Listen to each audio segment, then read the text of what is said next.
Ladies and gentlemen, welcome into another quick guide for Lost Ark classes on release for the Western release, North America and Western Europe.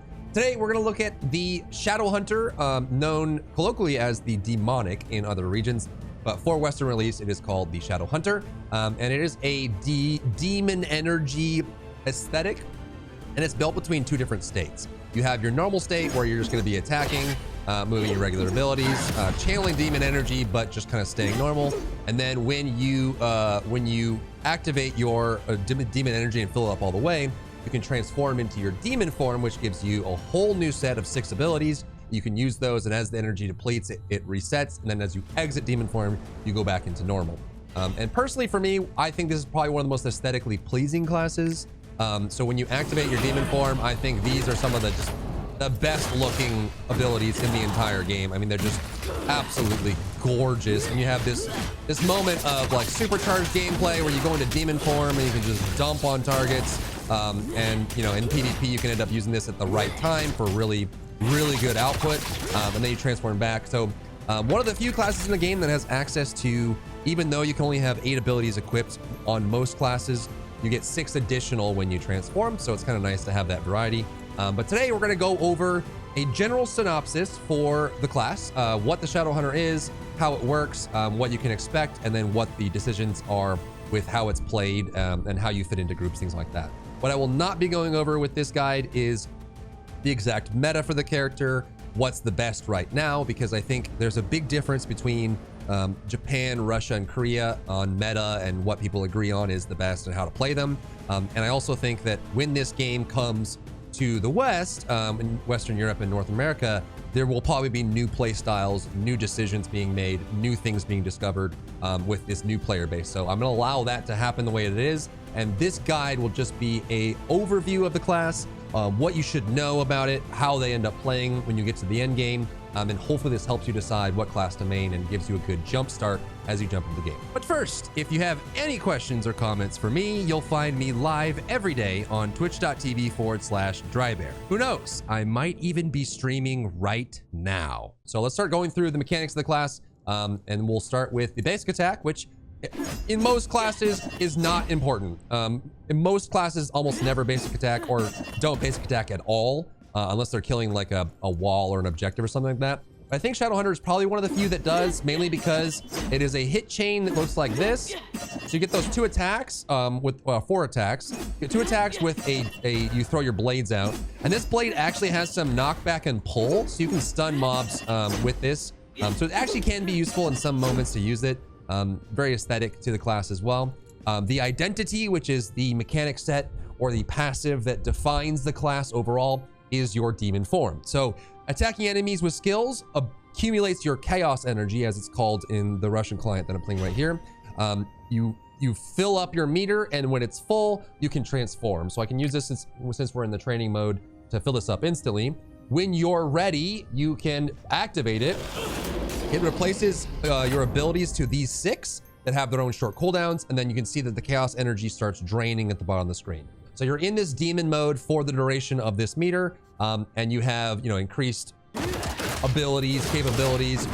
The abilities by themselves are incredibly powerful, and you can just dump that out. And then when it ends and you run out of chaos energy, you go back into your normal form and you have access to your normal abilities. So if you go into your ability mode here, you can see that these are all identity skills that you only have access to in demon form. And the rest of the time you're doing builders or attacks that help build that chaos energy so you can transform. Again, spell attacks like demon attacks fill up your meter more as you use them, and that's the core mechanic of demonic. We'll get into class engravings in a little bit to cover kind of how that changes, because there is a class engraving that removes your demon form and there's one that makes it better, so that's pretty cool. So you have these 2 sets of abilities. You have these normal abilities, which basically use your demon blades.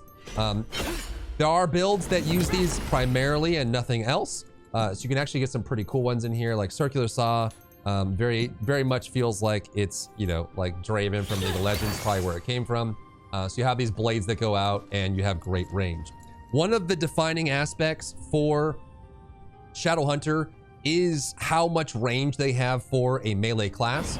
And actually, if you play Shadowhunter in PvP, to a relatively high level, a lot of times you are playing as a ranged class because so many options for you have incredible range, and you can end up using you know, some very easy long distance abilities to keep yourself on the edge of the fight while being able to deal some damage until you have demonic form. Then you can go in and deal damage and then switch out and go back and forth. So it is a melee class in PvP, and in some PvE encounters they do run ranged, but that's kind of what you expect. You'll have a mix of demonic abilities that you can use that all have different effects and different modifiers. Again, every ability can be modified with skill points as you move through. I'm not going to be going through all of these because I think, one, they're going to be different and the meta is going to change anyways, but just generally that's how the Shadowhunter works. Going over the awakening abilities, which are your two ultimates essentially. You have two options for the Shadowhunter, as you do with all classes.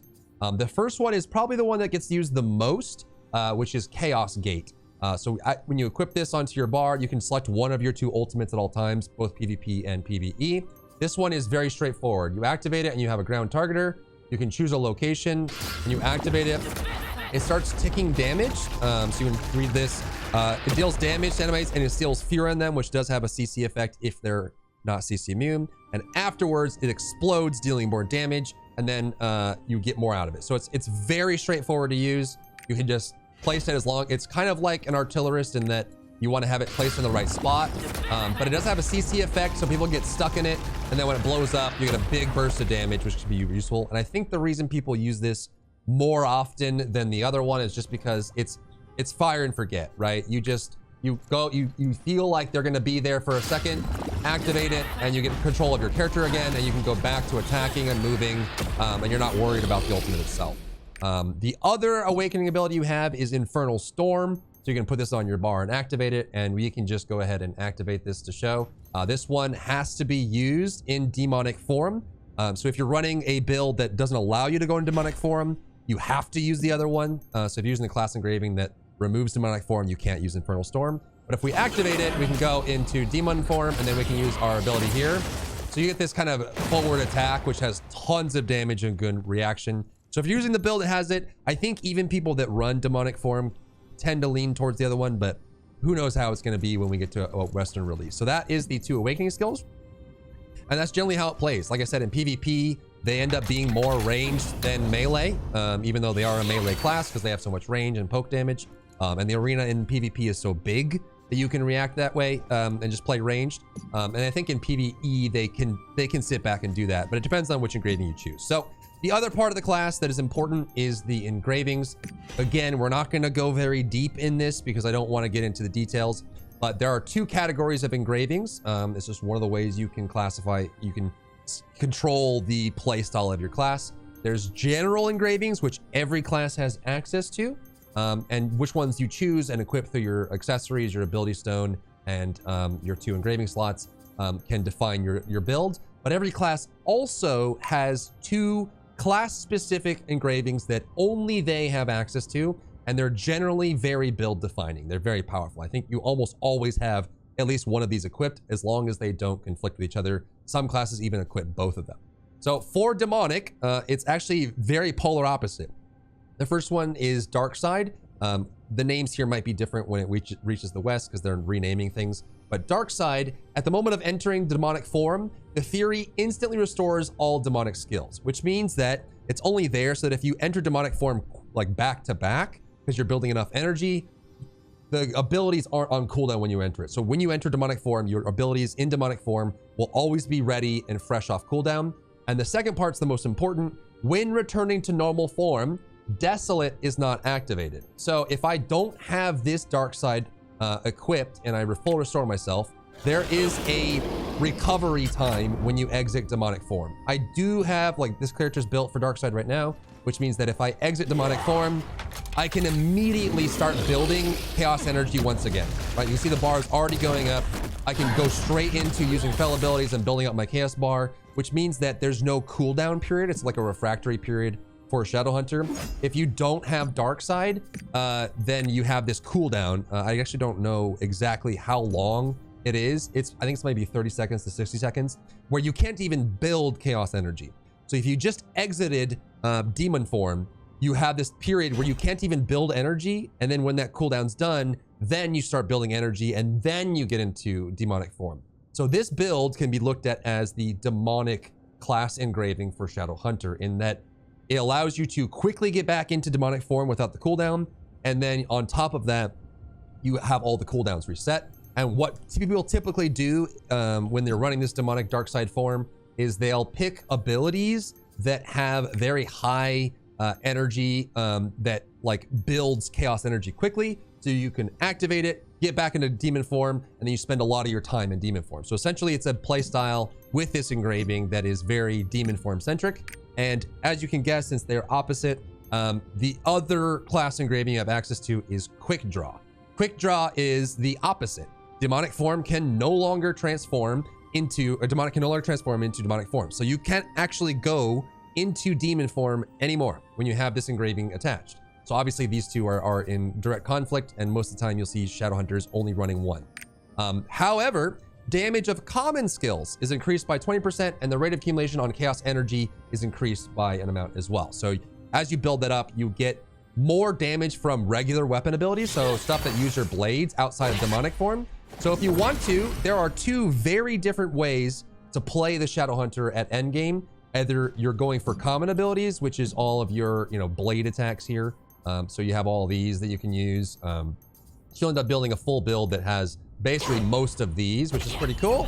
And you got like all of that extra damage out there. And I don't know which one's going to be more popular when we reach the West, whether it's going to be the demonic build or the blade build. But it's cool to have that option as you get to late game to specify which side of the abilities that you want to pick through.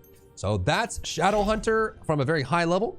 I hope this video has helped you decide what class to play, or if you're interested in Shadowhunter, it explains a little bit more about how the class works and what options you have available. And we'll just see when the game comes out for Western release, how people build it and what becomes the meta, because I think this class is pretty awesome. If you enjoyed yourself today, leave a like down below. You can support me and my work on Patreon and view Patreon exclusive content, link in the description. Thank you so much for tuning in, and I'll see you in the next one.